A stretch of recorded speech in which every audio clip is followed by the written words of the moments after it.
Friends, இன்னைக்கு மதியம் நம்ம வீட்ல என்ன லஞ்ச் மெனுன்னு பார்க்கலாம். டயட் இருக்குன்னு சொன்ன உடனே இவ்வளவு சாதம் சாப்பிடுறீங்களே அப்படின்னு சொல்லியிருந்தாங்க. உங்களுக்கு லஞ்ச் மெனு காட்டணுமேன்றதுக்காக ஃபர்ஸ்ட் பிளேட்ல பரிமாறி ஒரு வாய் சாப்பிட்டு காமிக்கிறேன், அவ்வளவுதான். அந்த சாப்பாடு நான் ஃபர்ஸ்ட் ஷர்வன் குட்டிக்கு ஊட்டிட்டு அதுக்கப்புறம் எனக்குன்னு வந்து குட்டி அளவு பிளேட்டே நான் மாத்திட்டேன். அந்த பிளேட் நான் உங்களுக்கு காமிக்கிறேன். கார்த்திகா சேனல் வீடியோ வந்து சேனலை வந்து சப்ஸ்கிரைப் பண்ணி ஃபாலோ பண்ணிக்கோங்க. டயட்டுக்கு என்ன மாதிரி பிளேட் எவ்வளவு அளவுல நான் எடுத்துக்கிறேன்றதெல்லாம் நான் உங்களுக்கு அதுல காமிக்கிறேன். இது ஜஸ்ட் என்ன சமையல்னு காமிக்கிறது தான். ஸோ ஃபர்ஸ்ட் வந்து சுட சுட சாதம் வந்து நம்ம பரிமாறிக்கலாம். இன்னைக்கு வெள்ளிக்கிழமை காலையில நான் சாரி போட்டிருந்தேன். அப்புறம் வேலையெல்லாம் முடிச்சுக்கிட்டு சமைச்சு முடிச்சு எப்பா அப்படின்னு இருந்தது. ட்ரெஸ்ஸை கழட்டி போட்டுட்டு ஒரு கம்ஃபர்டபுளான குர்த்தா மாட்டிக்கலான்னு கடைசியில் இந்த குர்த்தா போட்டுக்கிட்டேன். 3 பீஸ் செட் இது. பேண்ட் எனக்கு பத்திடுச்சு. பேண்ட் பாருங்க, கடைசியில பேண்டோட போட்டிருக்கேன். நான் பேண்டோட போடுறதுலாம் ரொம்ப அதிசயம். என் சைஸ்ல இருக்கவங்களுக்கு தான் தெரியும், தெரியுங்களா? ஸோ சுட சுட வடிச்ச சாதம் இது. எனக்கு வந்து தண்ணி ஊற்றி வச்சிருக்க சாதம் இருக்கு. இதுல தயிர் ஊற்றி கரைச்சு இதை நான் குடிச்சிடுவேன். அதுக்கு ரைஸ் சாப்பிட மாட்டேன். சுண்டல்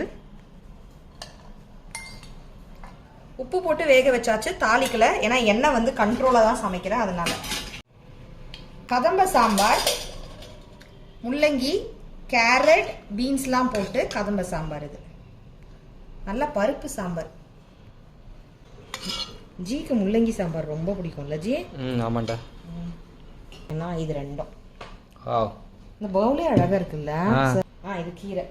இது வந்து பாத்தீங்கன்னா கீரை பொரியல்.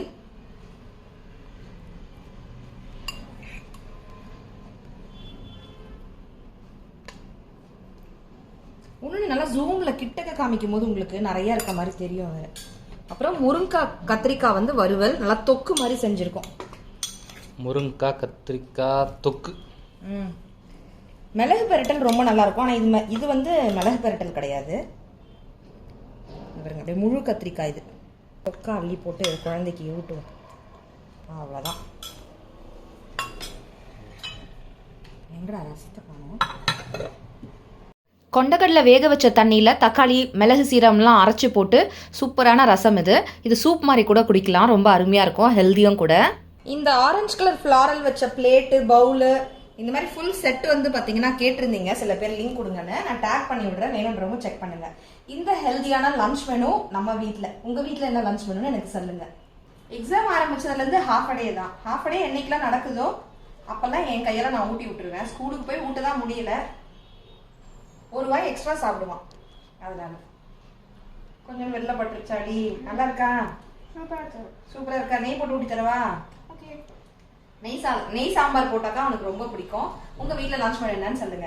மணக்க மணக்க சமைக்கலாம், ரசிச்சு ஃபேமிலியோட உட்காந்து சாப்பிடலாம்.